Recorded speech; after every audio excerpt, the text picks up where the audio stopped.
Bismillahirrahmanirrahim. Assalamualaikum warahmatullahi wabarakatuh. Alhamdulillah, alhamdulillahilladzi na'maduhu wa nasta'inuhu wa na'udzu billahi min sururi anfusina wa min sayyiati a'malina. May yahdihillahu fala mudhillalah wa may yudlilhu fala hadiyalah. Asyhadu an la ilaha illallah wa asyhadu anna Muhammadan abduhu wa rasuluh la nabiyya ba'da. Faqala Allah ta'ala fil Qur'anil Karim, a'udzu billahi minasyaitonir rajim. Bismillahirrahmanirrahim. Ya ayyuhalladzina amanu kutiba alaikumussyam kama kutiba alal ladzina min qablikum la'allakum tattaqun.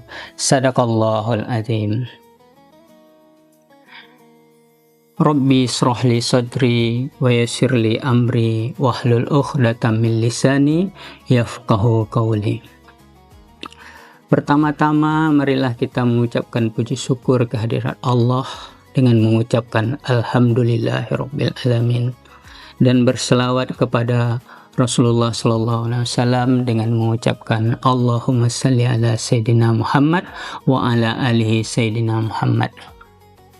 Baiklah, saya akan memberi judul ceramah saya ini dengan judul Puasa dan Persatuan Umat. Pemirsa yang dirahmati Allah, kenapa bulan Ramadan ini disebut bulan puasa?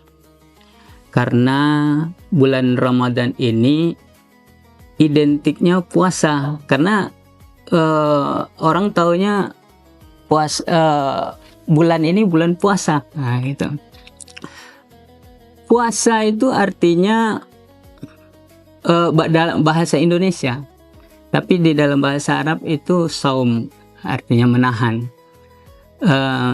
Puasa ini merupakan sebuah latihan bagi kita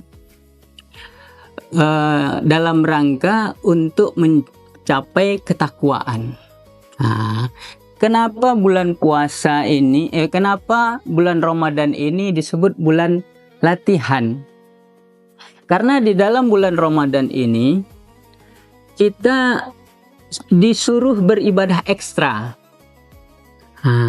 Baik itu berupa ibadah ritual ataupun di bidang menahan, baik itu menahan hawa nafsu, bahkan yang halal pun makan dan minum, hubungan suami istri di siang hari itu dilarang oleh Allah untuk dalam rangka latihan. Seumpamaan kita seperti latihan atlet angkat besi misalkan. Atlet angkat besi ini misalkan tujuannya dia angkatan 100 kilo misalkan. Tetapi di dalam latihan dia harus mengangkat yang lebih berat daripada 100 kilo itu agar nanti yang 100 kilo itu jadi ringan dia di pas dalam keadaan latihan pertandingan itu dia lebih mudah, lebih ringan dia melakukan di saat pertandingan tadi. Begitu juga dengan puasa. Puasa ini di dalam ritual ibadah mahdo ibadah sholat itu hanya di dalam bulan puasa ini, bulan Ramadan inilah adanya sholat tarawih. Di luar Ramadan nggak ada sholat tarawih. Kenapa Allah membuat menyuruh kita untuk lebih banyak beribadah ibadah ritual agar nanti ibadah-ibadah ritual di luar Ramadan kita lebih mudah untuk melakukannya. Begitu juga dengan perkara-perkara yang halal itu juga dilarang oleh Allah di siang hari. Supaya apa? Supaya nanti setelah Ramadan kita lebih mudah meninggalkan apa larangan-larangan Allah yang diharamkan Allah tadi.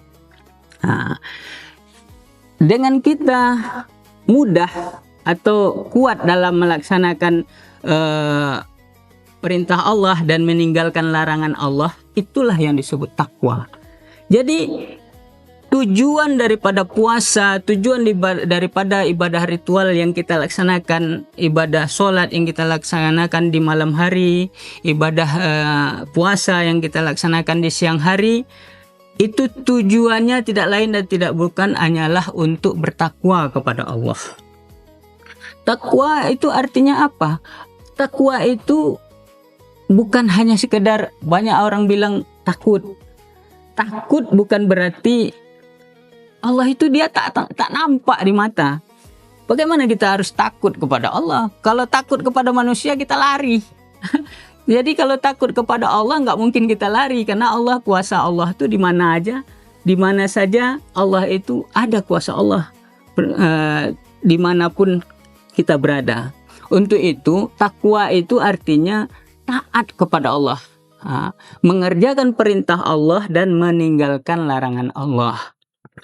Tapi yang dilaksanakan di dalam latihan tadi hanya untuk menggembleng ke pribadi. Itu memang dasarnya kita harus pribadi yang bertakwa. Tetapi itu saja tidak cukup, karena kita ini makhluk sosial. Nah, kalau kita takwa pribadi saja, kita akan sulit untuk keluar rumah. Kenapa? Karena di luar sana mereka banyak yang tak bertakwa, banyak yang melanggar syariat Islam. Salah satu contoh, maka diperlukanlah lingkungan yang bertakwa juga. Untuk mencapai lingkungan yang bertakwa tentu perlu aturan-aturan. Kalau aturan-aturan itu tidak cukup, itu tentu membutuhkan peraturan atau undang-undang. Undang-undang itu harus dengan negara yang bertakwa. Nah, untuk itu, untuk lebih nyaman kita tuh bertakwa, menjalankan perintah Allah dan meninggalkan larangan Allah, sebaiknya kita mempunyai juga lingkungan yang takwa dan negara yang bertakwa. Nah, ada pernyataan dari kawan-kawan, kan kita kan bukan negara Islam. Memang kita bukan, sekarang ini memang bukan negara Islam, tapi kita menginginkan aturan Islam yang diterapkan di negara kita ini. Kenapa begitu? Karena yang hak itu hanya ajaran Islam, yang benar itu ajaran Islam. Selain daripada ajaran Islam itu tidak benar. Karena Allah mengatakan, Bismillahirrahmanirrahim, Inna dina indallahil Islam. Sesungguhnya agama yang diridhoi Allah hanya agama Islam, tidak ada yang lain. Dan hanya Islamlah yang sesuai dengan hati nurani manusia. Salah satu contoh ini, kenapa saya bilang tadi kita tidak bisa bertakwa sendiri. Contohnya dalam menjaga mata. Kita takwa sendiri nih. Sementara di luar sana berserakan aurat. Tentu kalau kita takwa sendiri, tentu kita mau keluar, mau cari nafkah, mau ke kantor, mau ke pasar, itu nggak mungkin kita menunduk terus. Sementara di luaran sana banyak berserakan aurat. Tentu kita selalu mendapatkan dosa. Nah, jadi dengan adanya aturan-aturan yang dikeluarkan oleh negara, kalau seandainya negara ini Islam, memakai aturan Islam, dia bisa bikin aturan tidak boleh memakai harus menutup aurat, sehingga kita pun mau keluar rumah pun nyaman. Nah, sehingga kita tidak perlu menunduk lagi, pastilah kita nyaman. Dan perempuan itu seharusnya dia pun kalau dia menutup aurat, pasti dia pergerakannya lebih nyaman. Nah, saya sering kadang di dalam hati melihat, kenapa sih orang nih, apa salahnya dia tutup aja aurat, padahal dia kalau ditengok marah itu. Misalkan dia padahal pakai baju pendek, kalau ditengok, misalkan ya, marah dia tuh. Kalau mau duduk begini, kalau gini, itu kalau begitu kan apa salahnya dia pakai aja baju yang tertutup, lebih nyaman, lebih enak. Sebenarnya aturan Islam ini rahmatan lil alamin, rahmat bagi sekalian alam. Orang-orang non-muslim kalau seandainya dia mau menutup aurat juga, seandainya ada peraturan Islam dia menutup aurat juga, dia akan ikut juga bahagia, ikut tentram juga hidupnya. Jadi Islam itu bukan jahat, bukan untuk orang Islam saja, tetapi untuk seluruh alam, untuk orang non-muslim juga, untuk orang Islam juga, untuk hewan, pokoknya untuk seluruh alam. Jadi saudaraku yang non-muslim sebangsa dan setanah air, Islam itu bukan jahat terhadap orang non-muslim. Bahkan kita di dalam hukum sama hak kita. Tidak ada, bahkan kata Rasulullah, seandainya Fatimah binti Muhammad mencuri, maka potong tangannya. Ini anak Rasulullah loh. Kalau mencuri potong tangannya, apalagi orang lain. Jadi di dalam hukum aturan itu sama, hak kita sama. Begitu juga di dalam agama, tidak ada paksaan di dalam agama. Karena apa?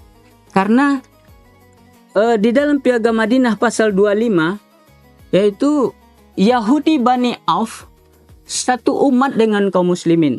Bagi mereka agama mereka, dan bagi kaum muslimin agama mereka. Hukum berlaku bagi yang jahat dan zalim karena akan merusak diri dan keluarga. Artinya kita soal ritual, soal keyakinan tidak ada paksaan. Tetapi di dalam muamalah, di dalam keseharian itu aturannya lebih bagus aturan Islam. Islam itu bukan radikal, bukan kejam, bukan untuk orang Islam saja, tapi rahmat bagi sekalian alam. Untuk itu bagi saudaraku yang non-muslim. Tapi kebanyakan sekarang nih saya melihat bahkan justru orang muslim sendiri kadang yang tidak paham dengan Islamnya sendiri. Kenapa? Karena dia Islam, tapi dia tidak mau katanya menerapkan syariat Islam. Alasannya kita kan bukan semuanya Islam. Padahal Rasulullah itu dahulu menerapkan Islam di Madinah, itu Islam hanya 25%, yaitu cuma 2 suku, Aus dan Khazraj. Yang selebihnya orang muhajirin. Yang di luar, yang 75% itu kafir. Ada Bani Kainuka, Bani Nadir, Bani Quraizoh dan lain-lain sebagainya. Tapi Islam itu bisa diterapkan di Madinah oleh pimpinan Rasulullah SAW. Apalagi Indonesia. Indonesia ini 80% Islam. Sangat mungkin sekali, sedangkan 25% aja bisa diterapkan hukum Islam. Karena di dalam Piagam Madinah itu, apabila terjadi perselisihan antara pemegang Piagam Madinah tadi, maka hukumnya kembalikan kepada Allah dan Rasulnya. Itu artinya negara itu negara Islam. Karena hukumnya bukan hukum kompromi atau yang disebut hukum demokrasi. Untuk itu saya mengajak saudaraku sebangsa dan setanah air, sesama muslim, marilah kita bersama-sama menegakkan syariat Islam ini. Semoga Allah Subhanahu wa taala merahmati kita semua. Wabillahi taufiq wal hidayah. Wassalamualaikum warahmatullahi wabarakatuh.